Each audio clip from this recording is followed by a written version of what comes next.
Hello and Namaskar everyone to my YouTube channel The Uncut Room, where we daily discuss one the Hindu editorial, and today we are going to discuss the 16th of December 2025 editorial.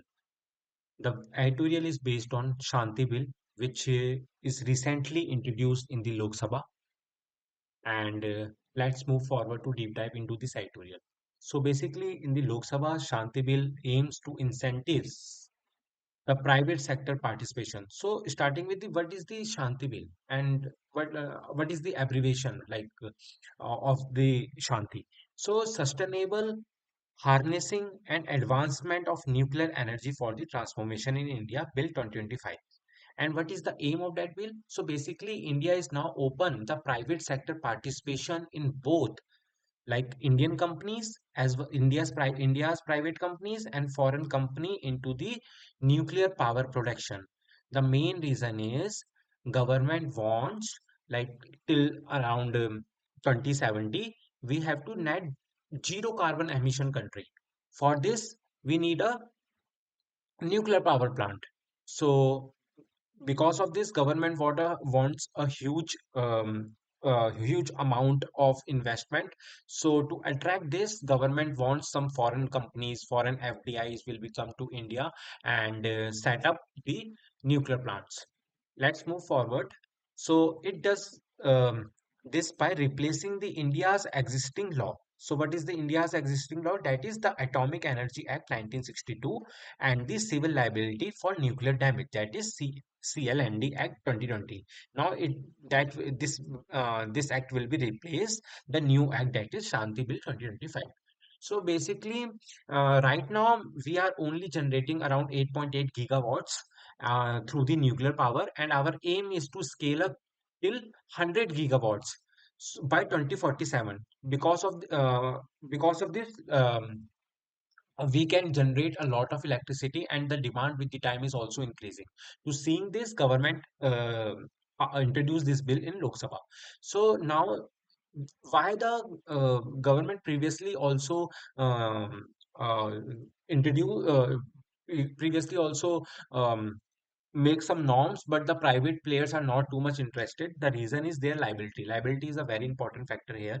So if any damages will be happened or any accident in the happen in the nuclear plant, so that is will be a huge loss, like monetary and as well as the human loss is also there. So for this the private players are not interested too much invested in this sector, but now the government basically um, change the liability factor. Maximum they have limit set the penalty limit is 1 crore, even in the severe breach case. So that is the something the government changed the norms and to attract the private players. And now previously there is only a nuclear power corporation holds the all the monopoly in this sector. Now the government removed that, and now the private and of course private and Indian private companies of India and foreign are allowed to um, invest in the nuclear power sector. So basically, that bill propose a revised and pragmatic civil liability framework that I told. The bill is again revised. The government seriously pragmatic, practical approach they see in the liability factor, where they have configured statutory status of the Atomic Energy Regulatory Board and strengthen the mechanisms related to security, safeguard, quality assurance, and the emergency preparedness. A statement by the Union Ministry of Science and Technology. So that is the main thing. And a private player sector, which are recently make up 1.5% of India's installed capacity and 3% electricity produced, has been government agenda in the this year to boost clean energy. So that is the main objective. Basically, government want to a clean energy by 2047. For this, that bill is introduced. And in this bill government allow a foreign around 49% FDI is also allowed. And yeah, so that is the bill is main focused on.